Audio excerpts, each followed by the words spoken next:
السلام عليكم ورحمة الله وبركاته. الفاتحة. أعوذ بالله من الشيطان الرجيم.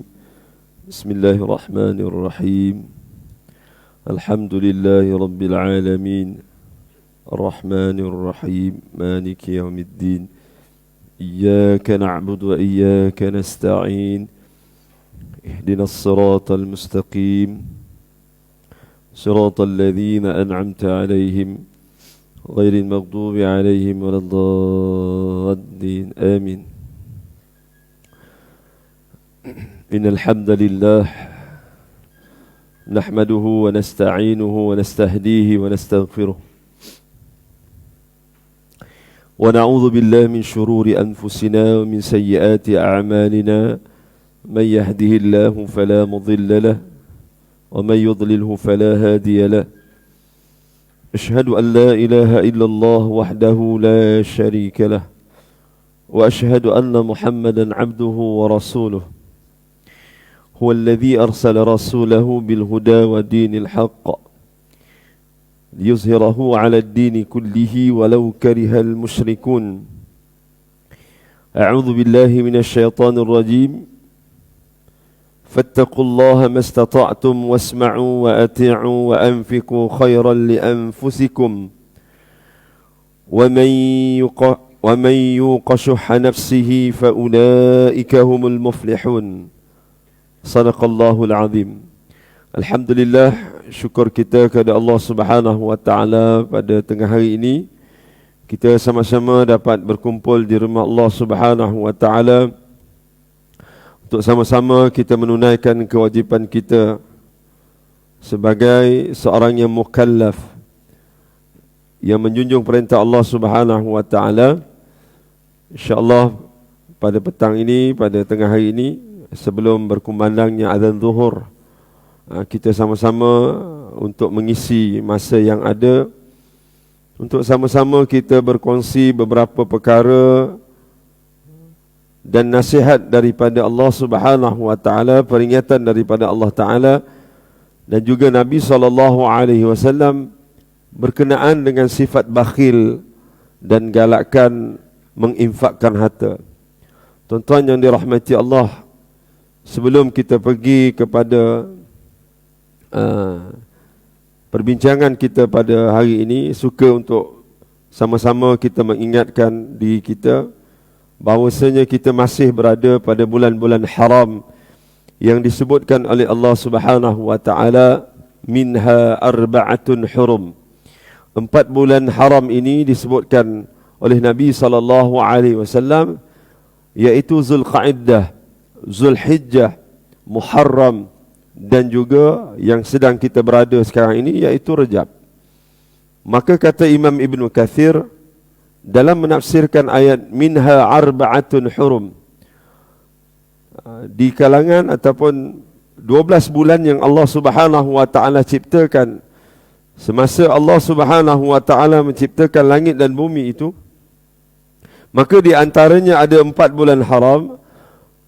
4 bulan haram ini kata Imam Ibn Kathir, sekiranya dosa yang dilakukan, kemaksiatan yang dilakukan, maka dosa-dosa yang dilakukan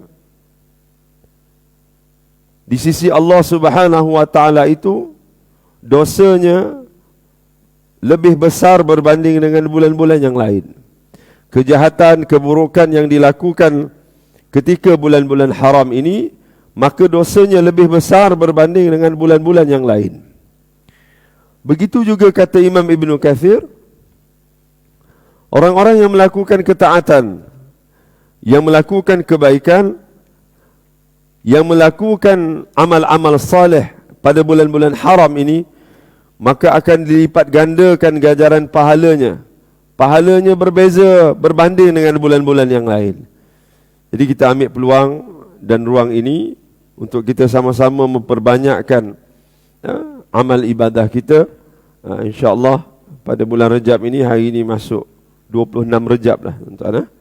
Jadi kita ada sebulan lebih lagi untuk kita menyambut bulan Ramadan Al-Mubarak. Jadi kita banyak-banyakkan doa, Allahumma barik lana fi Rajabin wa Sya'ban wa ballighna Ramadan. Baik. Ayat yang saya bacakan tadi tuan-tuan dipetik daripada surah At-Taghabun ayat yang ke-16. Fattaqullaha mastata'tum wasma'u wa ati'u wa anfiqu khairan li anfusikum wa man yuqa shuhha nafsihi fa ulaika humul muflihun. Dalam ayat ini Allah Subhanahu wa taala menyuruh kita melakukan ketaatan semampu mungkin kita. Kerana apa? Untuk kita sama-sama mendapat keredaan Allah. Allah Subhanahu wa taala perintahkan kita untuk melakukan ketaatan sedaya upaya kamu yang kamu mampu, kata Allah dalam ayat ini. Oleh itu bertakwalah kamu kepada Allah sedaya upaya kamu, kata Allah. Dan dengarlah akan pengajaran-pengajarannya. Allah Ta'ala suruh kita dengar nasihat-nasihat yang disebutkan oleh Allah di dalam Al-Quran dan juga hadis-hadis Nabi SAW. Wasma'u, dengar. Wa ati'u, kata Allah, dan taatlah akan perintah-perintahnya. Wa anfiqu khairan li anfusikum, dan belanjakanlah harta kamu serta buatlah kebajikan untuk diri kamu. Buat kebajikan untuk diri kita ini yang merupakan saham kita, bekalan kita di akhirat kelak insya-Allah. Dan ingatlah, kata Allah, wa man yuqa shuhha nafsihi, sesiapa yang menjaga serta memelihara dirinya daripada dipengaruhi oleh tabiat bakhilnya, dapat jauhkan diri daripada syuhha, kata Allah, dari sifat bakhil, maka mereka lah orang-orang yang berjaya. Jadi tuan-tuan yang dirahmati Allah, dalam surah At-Taghabun ayat 16 ini Allah juga menyuruh kita untuk menjaga diri kita dan menjauhkan diri kita daripada sifat bakhil yang amat buruk kesannya kepada diri kita dan juga orang lain. Dan Allah Subhanahu wa taala memberikan galakan untuk bersedekah, infak harta kita ini di jalan Allah, fi sabilillah. Tetapi apa saja yang kita sedekahkan, infakkan itu, hendaklah kita ikuti dengan ikhlas kerana Allah Subhanahu wa taala, kerana Allah Taala tahu semua yang ada dalam hati kita. Tuan-tuan yang dirahmati Allah, Allah Subhanahu wa taala memerintahkan orang yang beriman agar ia bertakwa, iaitu ikut dan taat dalam menjalankan perintah Allah. Kita mendengar perintah Allah Subhanahu wa taala terhadap lelaki yang baligh, yang boleh membezakan antara baik dan buruk ini, wajib ke atasnya salat Jumaat. Dia dengar dan dia tahu, dan dia kena taat kepada Allah Subhanahu wa taala. Dengar dan taat dalam menjalankan perintah Allah Subhanahu wa taala dan menjauhi larangannya, itu merupakan ciri-ciri orang yang beriman kepada Allah Subhanahu wa taala.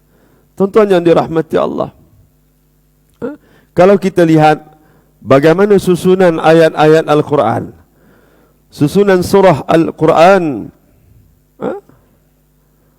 bagaimana Allah Subhanahu wa taala menyusun ayat-ayat ataupun surah-surah ini, dia ada kesinambungannya.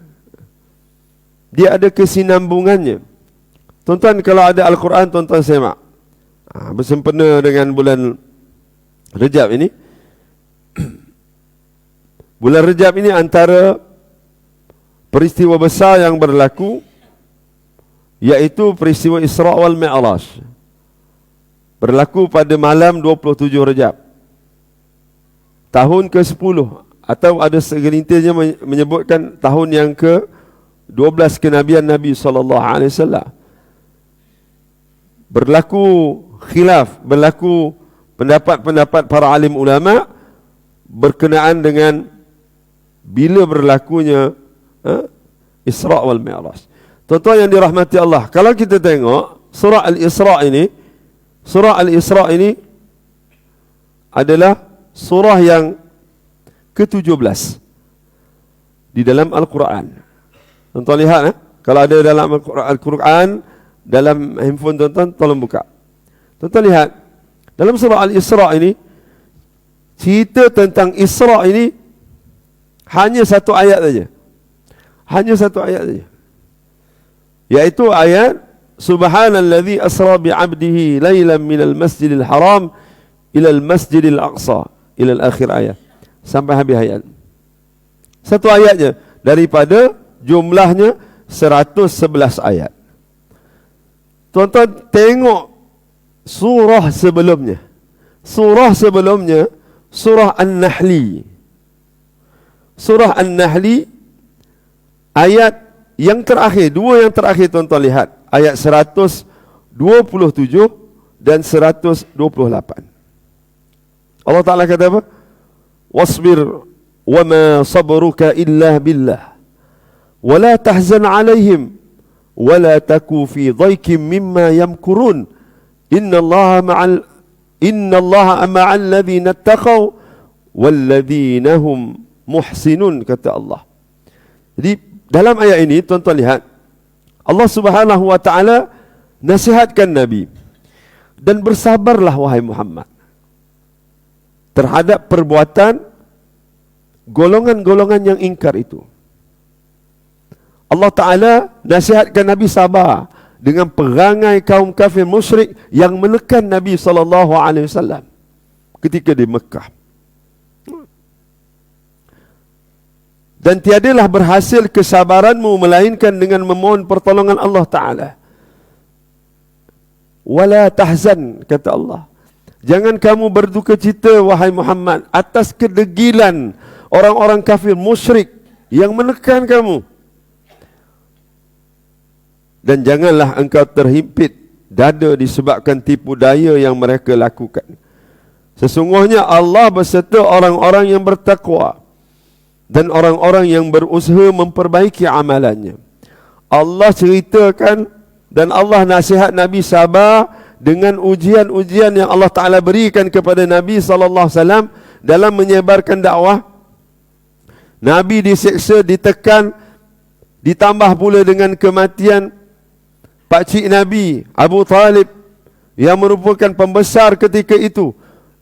Sekiranya apa-apa berlaku, ada yang mengancam Nabi SAW di Mekah, pakciknya Abu Talib ini akan melindunginya.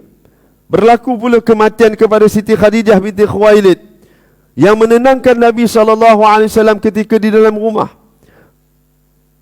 Ketika mana Nabi dalam perasaan yang gundah gulana, kadang-kadang Nabi sedih, Siti Khadijah lah, Khadijah binti Khuwailid lah, di dalam rumahnya itu yang akan menenangkan Nabi, yang akan menaikkan semangat Nabi.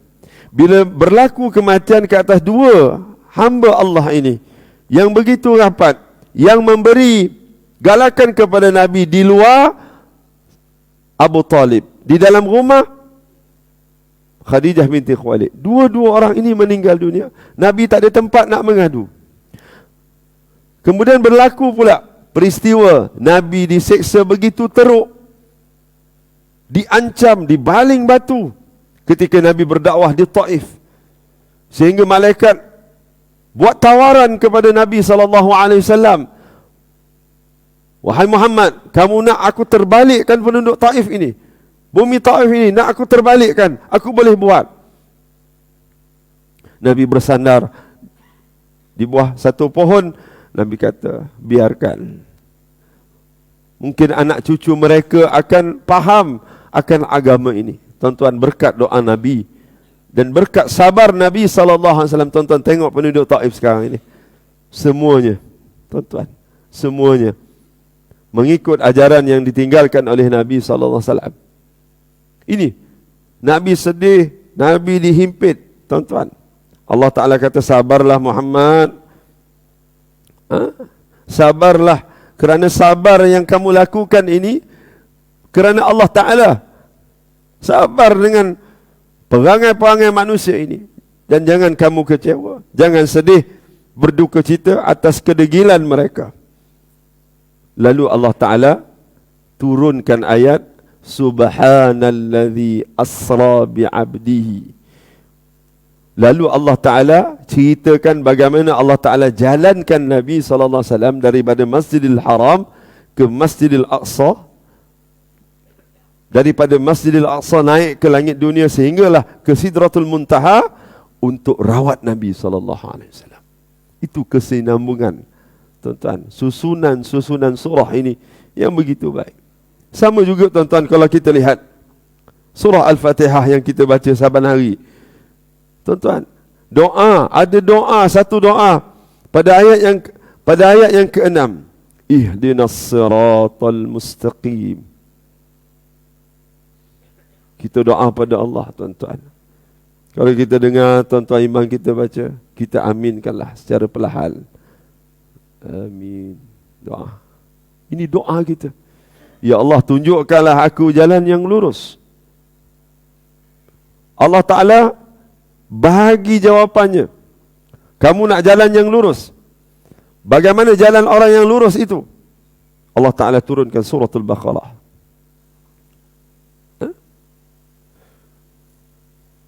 Dzalikal kitabu la raiba fihi hudal lil muttaqin. Kalau kamu nak jadi orang-orang yang mendapat jalan yang lurus, ini jawapannya. Dzalikal kitabu la raiba fihi. Kitab Allah Subhanahu wa taala ini menjadi panduan hidup kamu supaya kamu berada di landasan yang betul. Hudal lil muttaqin. Untuk orang-orang yang bertakwa di jalan Allah Subhanahu wa taala. Sebab itu tuan-tuan yang dirahmati Allah, ayat yang kita bacakan surah At-Taghabun ayat 16 ini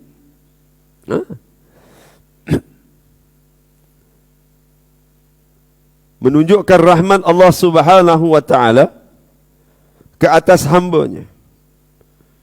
Yaitu Allah Subhanahu wa taala menyebutkan fattaqullaha mastata'tum.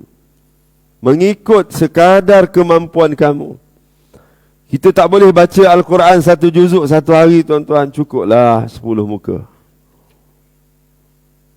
Satu juzuk 20 muka. Tak boleh 20 muka, 10 muka lah.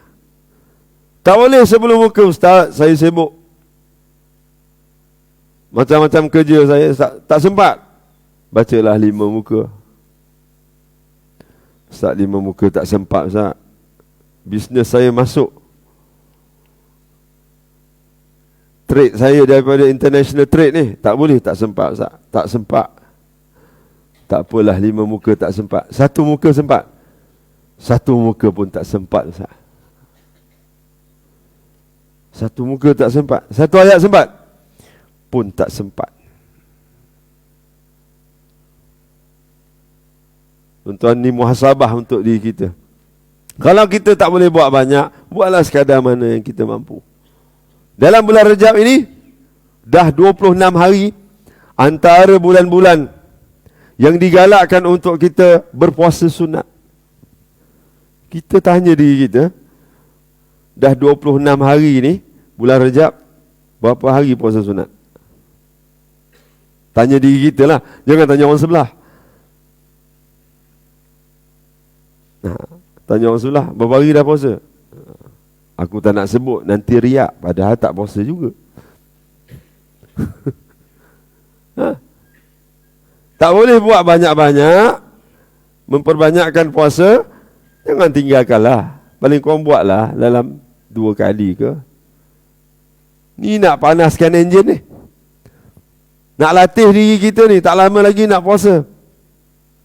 Latih. Jadi, ini yang Allah Subhanahu wa ta'ala sebutkan. An Abi Hurairah radhiyallahu anhu qala, khatabana Rasulullah sallallahu alaihi wasallam faqala, ya ayuhan nas, qad faradallahu alaikum al-hajj fahujju. Faqala rajul, akalla 'amin ya Rasulullah. Fasakat hatta qala laha thalathan. Faqala an-nabiy sallallahu alaihi wasallam, law qultu na'am lawajabat lamastata'tum. Rasulullah sallallahu alaihi wasallam pernah berkhutbah, kata Abu Hurairah radhiyallahu anhu. Ya ayuhan nas, qad faradallahu alaikum al-hajj. Wahai sekalian manusia, Allah telah mewajibkan haji bagi kamu, maka laksanakanlah ibadah haji. Nabi sebut ni secara jelas. Seorang laki-laki bertanya, wahai Rasulullah, akalla amin, adakah setiap tahun kena buat haji? Adakah setiap tahun kewajipan mengerjakan haji ini ya Rasulullah? Fasakata, Nabi diam. Bila ditanya, Nabi diam. Hatta qalaha salasan. Orang tu tanya 3 kali. Tiap tahun ke? Tiap tahun ke?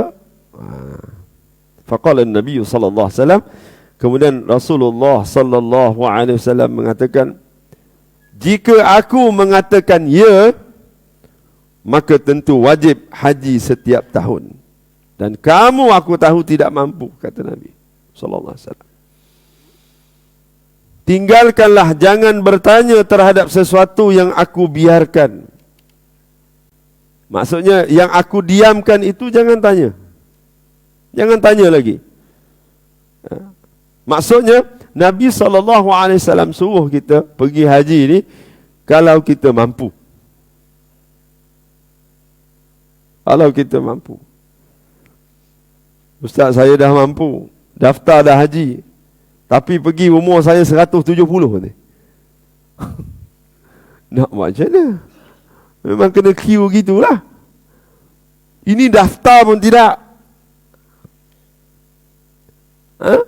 Paling kurang nanti kalau meninggal dunia, Allah Ta'ala tanya, rukun Islam ada berapa? 5. 4 tu semua buat. Kenapa tak pergi haji ni? Paling kurang kita ada jawapan. Ya Allah, dah daftar di tabung haji, queue panjang, umur 170, jalan pun macam biawak dah, tak sempat. Paling kurang ada jawapan, tuan-tuan. Ni daftar pun tidak. Tuan-tuan, kalau rasa queue tu panjang, pergilah umrah. Pergilah umrah, buat tabungan. Nah, itu salah satu tanda lah. Jadi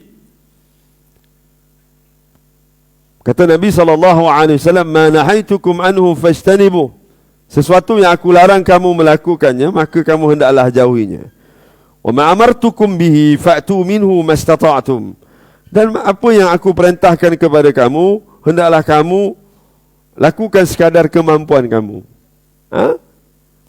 Tak dapat solat tahajud 8 rakaat, tak dapat solat duha 4 rakaat, 8 rakaat, solatlah 2 rakaat, jangan tinggal. Tak dapat baca surah Al-Kahfi hari ni, hari Jumaat, 110 ayat, baca 10 ayat pertama dulu, jangan tinggal langsung. Tak dapat habiskan zikir pagi petang, la ilaha illallah wahdahu la syarikalah, lahul mulku wa lahul hamdu wa huwa ala kulli syai'in qadir, 100 kali. Tak dapat baca 100, baca 10. Tak dapat datang salat berjemaah 5 waktu sehari semalam di masjid di surau, datanglah waktu maghrib dulu. Panjang ustaz imam baca, lebih-lebih lagi surah Al-Ikhlas ni, imam baca panjang-panjang. Tak apa, datang waktu zuhur, imam tak bunyi pun.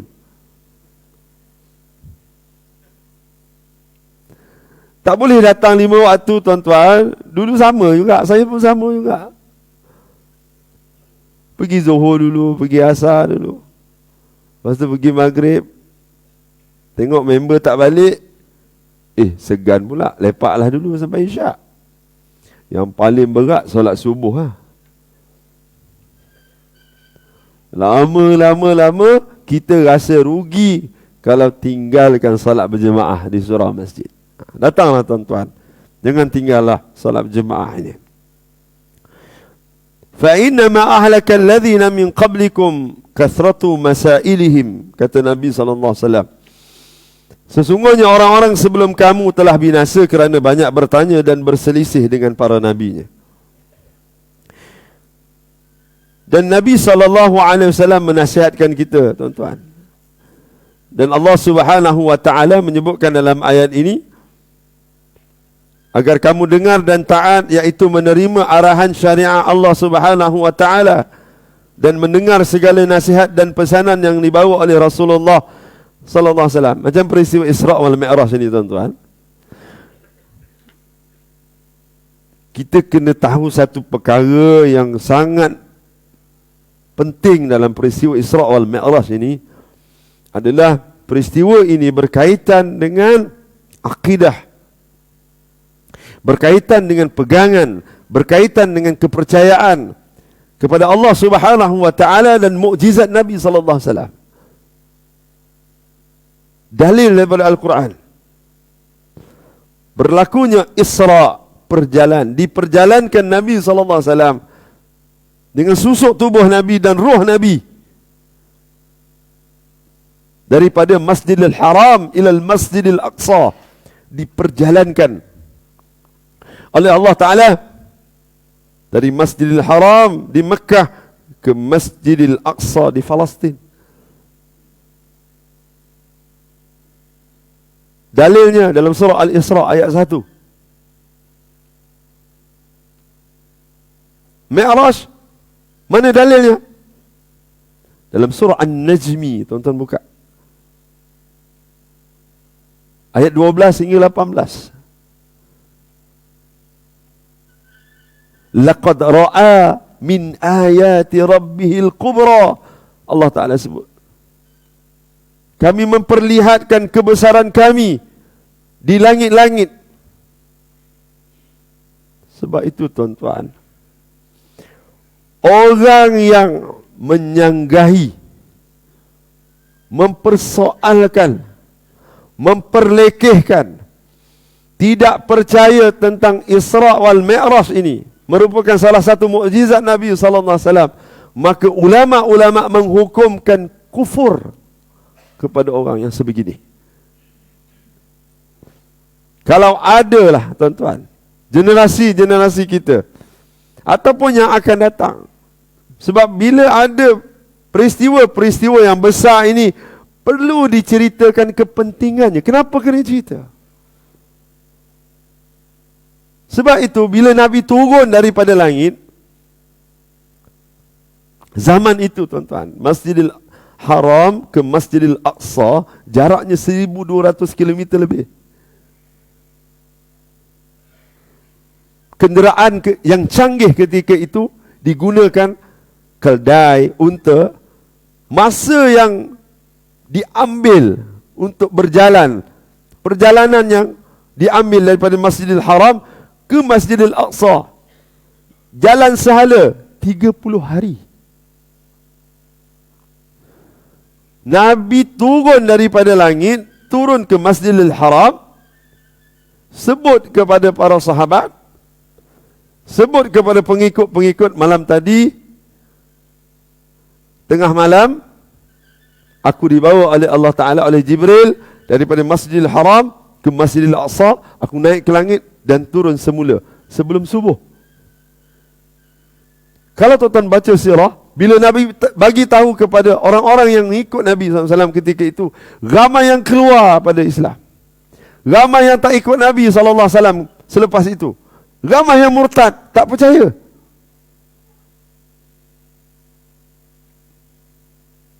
Kita tak nak generasi kita, tuan-tuan, buat status-status yang memperlekehkan tentang Isra wal Mi'raj ini. Dihukum kufur orang yang memperlekehkan. Kata Isra dan Mi'raj ini mitos, cerita rekaan, dongeng belaka. Awas, tuan-tuan. Disebut dalam Al-Quran dan juga hadis sahih Imam Muslim. Nabi sebut kepada para sahabat, Atani Jibril, aku didatangi oleh Jibril, dibawa langit, aku bertemu dengan Allah Ta'ala, naik langit satu langit, dapat perintah solat 50 sehingga dikurangkan 5. Ini sumber-sumber yang sahih. Kita yang dengar ni, alhamdulillah, generasi-generasi ni anak-anak kita, anak cucu kita yang kita risau. Yang saban hari keluar status-status yang sama sekali kita sedihlah. Sebab itu perlu disampaikan. Sebab itu kata Nabi SAW, sesungguhnya orang sebelum kamu telah binasa kerana banyak bertanya dan berselisih dengan para nabi.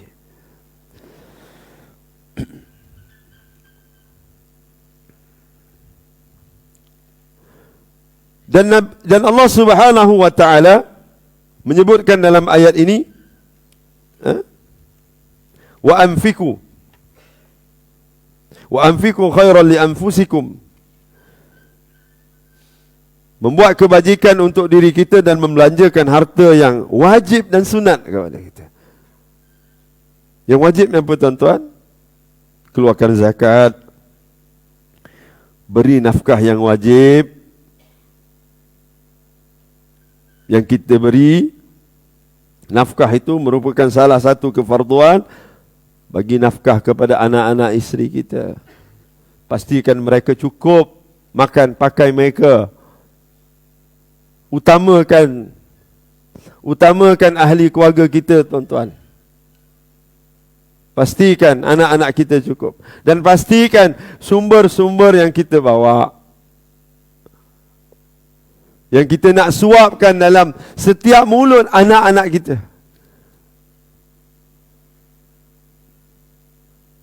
Dan isteri kita. Kalau isteri-isteri terpulanglah. Lagilah banyak kena kuat kerja kan. Pastikan setiap sen, setiap harta, rezeki yang kita bawa untuk anak isteri kita itu halal. Ini tugas kita. Yang datang semua ni kebanyakannya dah berumah tangga. Kalau anak kita tak menjadi contoh, anak kita tak mendengar cakap, anak kita banyak buat hal di sekolah, memalukan kita, isteri kita pun tak berapa nak dengar cakap kita, biadab dengan kita. Ni muhasabah sama-sama tuan-tuan. Kita muhasabah diri kita, mungkin kita ni pun ada menyumbang saham sekali. Kita ni pun ada memberikan pengaruh-pengaruh yang tak baik sehingga terjadinya anak-anak itu. Solatnya liat, suka cakap bohong dan sebagainya. Mungkin tuan-tuan kita kena semak semula. Kemudian sedekah-sedekah sunat yang lain. Tu. Tabung tu dah siap bunyi dah surau ni buat. Tak nak juga infak. Bunyi tu. Jarang surau ada bunyi.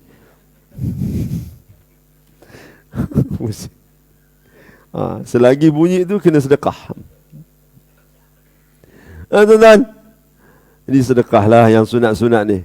Tak perlu bagi tahu orang. Dan inilah sebaik-baik kebaikan bagi diri sendiri. Dan jangan sampai harta kita ini menjadi bala kepada kita. Ada harta yang banyak tapi tak dikeluarkan zakat, tak infak, tak bantu orang. Ni sahabat-sahabat kita di Turki di Syria perlukan bantuan kita. Salurkanlah tuan-tuan. Salurkan. Mana yang ada. Jangan tunggu kaya baru nak sedekah. Bersedekahlah kita sehingga kita kaya. InsyaAllah. Dan Allah Ta'ala perintahkan kita dalam ayat ini agar menjaga diri kita daripada menjadi bakhil. Antara sebab manusia menjadi bakhil ini tuan-tuan, kerana dia ingin simpan untuk anak cucunya. Sesiapa yang selamat dari sifat ini, maka Allah Ta'ala akan campakkan ke dalam hatinya tidak tamak untuk mengumpul harta. Dapat harta diinfakkannya. Allah mengatakan bahawa mereka inilah orang-orang yang berjaya kerana dia mendapat apa yang diciptakannya, iaitu hartanya menjadi miliknya yang akan menunggunya sebagai pahala di akhirat kelak. Jadi kita, apa saja yang kita sedekahkan, Allah Subhanahu wa taala akan janjikan sebagai pahala kita di akhirat kelak.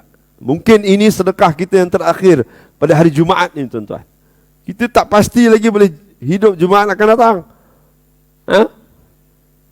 Jadi kalau kita dapat buat apa-apa saja kebaikan, ucapkanlah alhamdulillah dan niatkan ikhlas kerana Allah Subhanahu wa taala. Hadis daripada Ibnu Umar radhiyallahu an, hadis sahih riwayat Imam Abu Daud. Sabda Rasulullah sallallahu alaihi wasallam, jauhkanlah oleh kamu akan diri kamu daripada bakhil, bahawa sebinasanya umat yang terdahulu kerana adanya sifat bakhil. Sabda Rasulullah sallallahu alaihi wasallam dalam hadis riwayat Imam An-Nasa'i, tidak berkumpul selama-lamanya sifat iman dan bakhil dalam hati orang yang beriman. Dia tak boleh. Kalau orang itu beriman, tangannya ringan untuk infak, ringan untuk sedekah, ringan untuk bantu orang. Tak boleh tengok orang susah, dia akan bantu. Kalau dia ada iman kepada Allah, dia tak ada sifat kedekut dan bakhil ini. Tidak mungkin.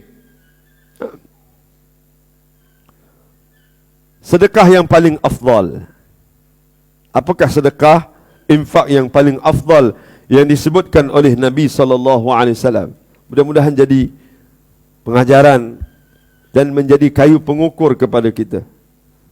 Qala Rasulullah SAW, anta saddaqa wa anta sahihun syahihun takhsha al-faqra wa ta'mulu al-ghina. Ini sedekah yang paling afdal.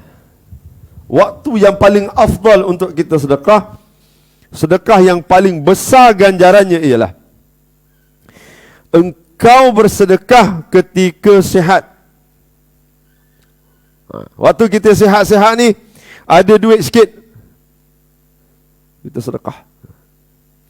Dan hatimu berasa sangat kedekut, berat nak sedekah.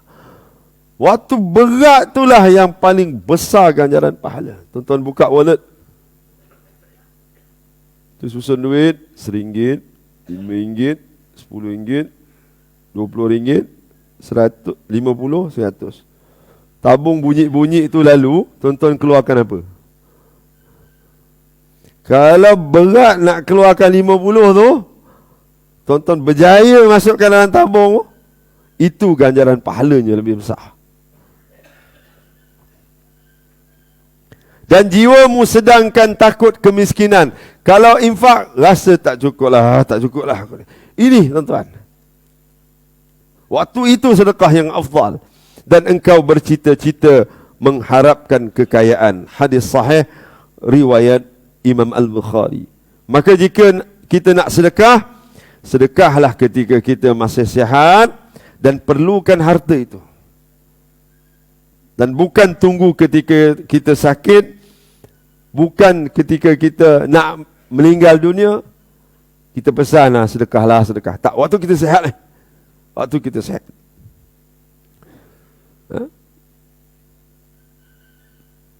Jadi Allah Subhanahu wa taala menyebutkan tentang perkara-perkara ini tuan-tuan. Infak kita di jalan Allah Subhanahu wa taala ini, harta yang disedekahkan itu akan menjadi milik kita di akhirat kelak. Menunggu sebagai bekalan pahala kita di akhirat kelak. Tetapi harta yang kita tinggalkan ini, yang kita tak infak, yang kita kedekut, akan menjadi milik orang lain. Saya teringat satu hadis Nabi SAW. Seorang yang tua itu, tetapi hatinya masih muda terhadap dua perkara.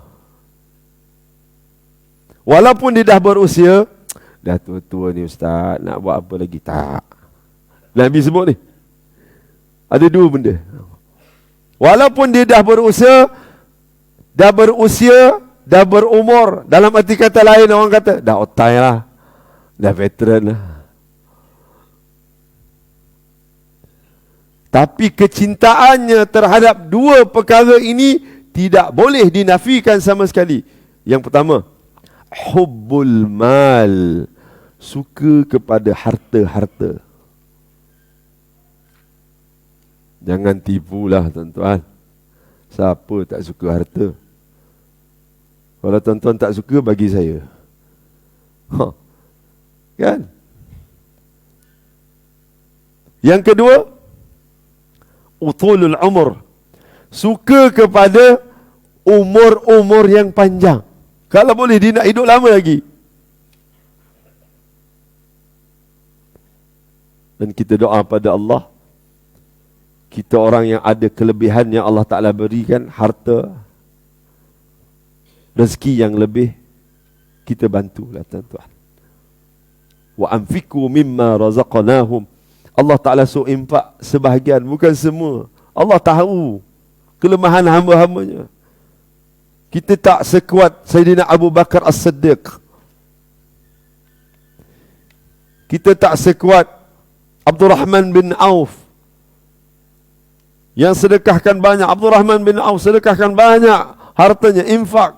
Sahabat-sahabat yang kaya ni, Sayyidina Uthman yang kaya-kaya ni, infak banyak. Yang paling banyak Sayyidina Abu Bakar, infak semua. Kita infak semua boleh tuan-tuan, balik demam 2 hari.